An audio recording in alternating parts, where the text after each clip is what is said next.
देखो, वो मुझे क्या मुख्यमंत्री बनाएगा? बीएसपी में आने के बाद उसकी किस्मत खुली है। पहले वो बहुत पार्टियों में रहा, वो कभी चुनाव नहीं जीता। आप इतिहास उठाकर देख लो उसका राजनीति। बहुत सी पार्टियों में रहा, जनता दल में रहा, लोक दल में रहा, किसी भी पार्टी में वो चुनाव नहीं जीता।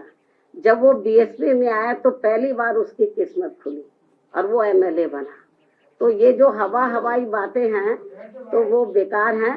तो इसलिए जो मैं आपको ये बताना चाह रही हूँ कि ये जरूर जिस भी पार्टी में जाता, अभी जैसे बीजेपी वाले उसको ढोके चलते रहे 5 साल तक, उसको समझाते रहे भाई हमें सर्व समाज को लेके चलना है, तो लेकिन वो नहीं माना। तो अब आप तो देखो उसकी लैंग्वेज, आप लोगों को मालूम है उनकी लैंग्वेज किस किस्म की है। जबकि आप लोगों को जब हम अम्बेडकरवाद की बात करते हैं तो बाबा साहब डॉक्टर अम्बेडकर की जो सोच है उसको समझना चाहिए। बाबा साहब डॉक्टर अम्बेडकर किसी भी जाति और धर्म के खिलाफ नहीं थे, वो जातिवादी व्यवस्था के खिलाफ थे। इस देश में जो गैर बराबरी वाली सामाजिक व्यवस्था बनी है उसको बदलकर वो समता मूलक समाज व्यवस्था बनाना चाहते थे।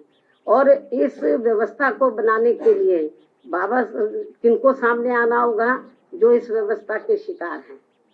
तो जो इस व्यवस्था के शिकार हैं उनको अपर कास्ट को भी साथ में लेकर जब सर्व समाज में भाईचारा पैदा हो जाएगा तो तभी तो समता मूलक समाज बनेगा। तो बाबा साहब डॉक्टर अम्बेडकर की ये इच्छा थी कि जो इस देश में गैर बराबरी वाली सामाजिक व्यवस्था बनी है उसको बदलकर समता मूलक समाज व्यवस्था बने जिसमें सब लोग बराबर हो। तो उसी आधार पर हमारी पार्टी इस मूवमेंट को लेकर, बीएसपी के मूवमेंट को लेकर चल रही है। आज शेखर रावण ने समाजवादी पार्टी में गए थे लेकिन उनकी बात नहीं बनी है। उन्होंने कहा है कि वह अब